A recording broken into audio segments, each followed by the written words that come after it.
Alright, so here's the conclusion for my Model 69 Smith and Wesson Quality Control series. As you might know if you've seen the other videos, I had issues with my Model 69 from the factory and ended up sending it in. So I got it from the FedEx guy yesterday, and as you can probably tell from the opening footage, I shot it a bunch today. So here it is. Oil it up from the range. Starting with the front barrel, top of the barrel issue.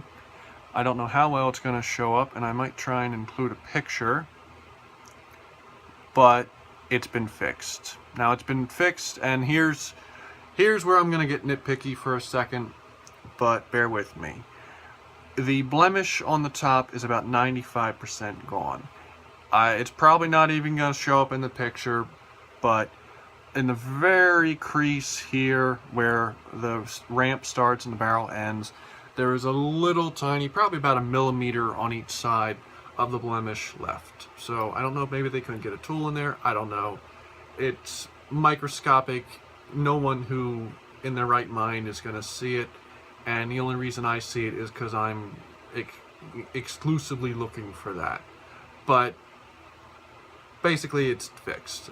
You know, it's fixed. It's not something you're going to notice, and the fact that it says carry gun, it doesn't bother me at the least. As you can tell, that's why I'm complaining about it for a full minute. It doesn't bother me. But in all seriousness, they fixed it. It's the blemish across the top is gone, and it looks as it should have. So moving on. Now the ejector rod, obviously that was a quick, easy fix.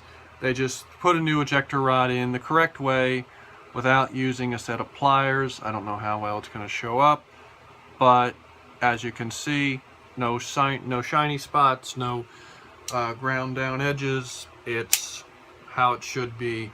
It's fine. So I'm calling it fixed. They did it a lot faster than they did the 29.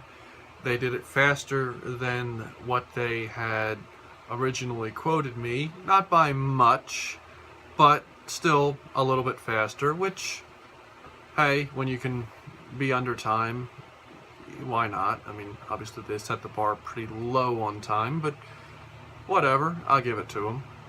So they fixed it, and I'm happy with it. I'm happy with how it looks now. There's no giant blemishes on it.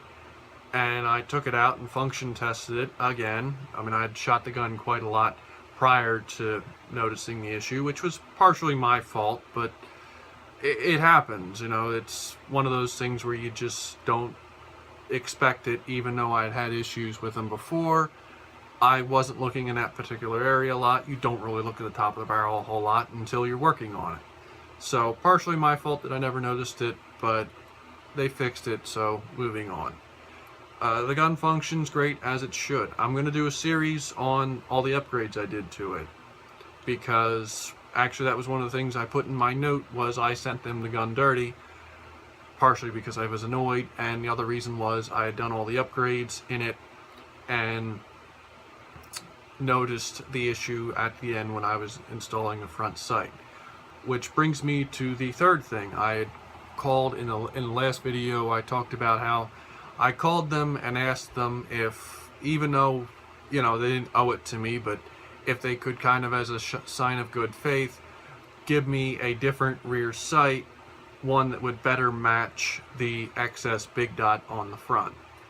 And they originally told me 10 to 11 weeks, and then they told me they were going to mail me the replacement rear blade free of charge, and I would just change it myself. Now, I was happy with that. I was content with that. Like I said, they were doing it free of charge, so I really couldn't complain. But what they did instead was, and this I don't know if it was intentional or not, but they sent me the entire assembly. Now, for anyone who's ever had to deal with a Smith and Wesson rear sight on a revolver, here's the old assembly. Now, to change it is one screw. You undo that screw, pull it out, put in a new one, put in your screw. To replace the blade, just the blade, you have to break that blade out by twisting it all the way to one side. It breaks it.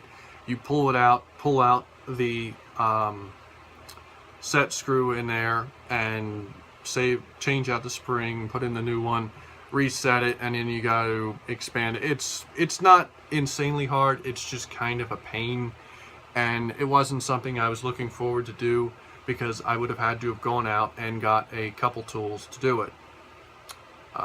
So I was kind of happy when they sent me an entire rear sight assembly. It made it a lot easier. And as you can see from the sight picture, I don't know how well it's going to show up, but I don't know if the white outline shows up, but it's exactly the sight picture I wanted. All you do is rest the big dot inside the half square, which for me, I like it. I shoot well with it. It's what I wanted.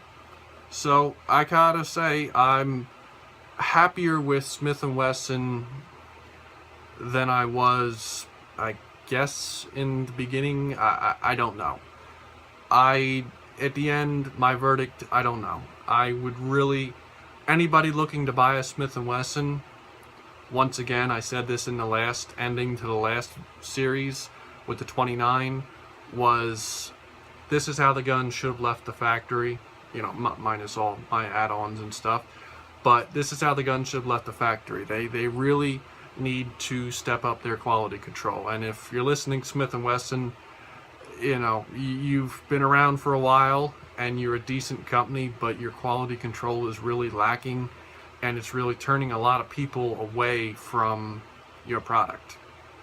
Now, I'm sure no one at Smith and Wesson heard that, but what the hell.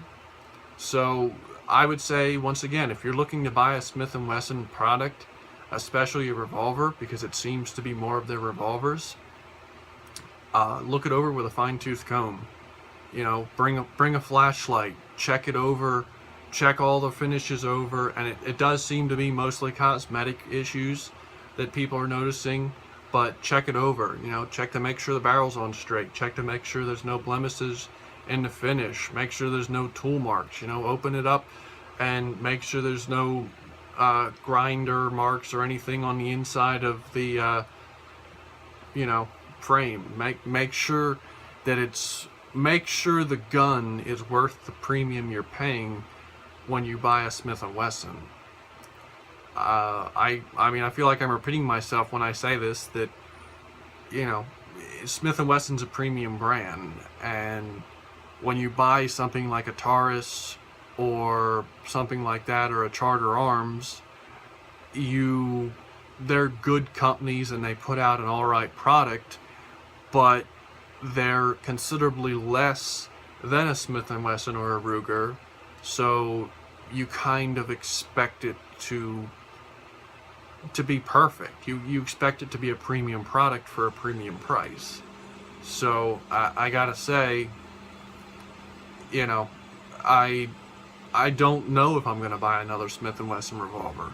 It's sad because as I say this, I can name 3 or 4 revolvers on my list that are Smith and Wesson that I would love to run out and purchase just as soon as I can afford them. And honestly, I don't know if I will, because it just seems like you've got to be so careful with Smith and Wesson anymore when it comes to their quality control and their standards, that, you know, it almost feels like you're rewarding bad behavior by continuing to buy the product when it doesn't meet the standards that it used to be at. So that's my viewpoint. You know, I've had many people ask me what I think of Smith and Wesson, and that's honestly how I feel. I feel like they can put out a good product. I just think that they need to maybe change some of their direction, change some of, you know, their procedures to ensure that guns leave the factory with the proper quality expected. And I think if they go back to doing that, I think they're not going to have as many issues as they're having. If you have any questions, feel free to ask them, and have a good day.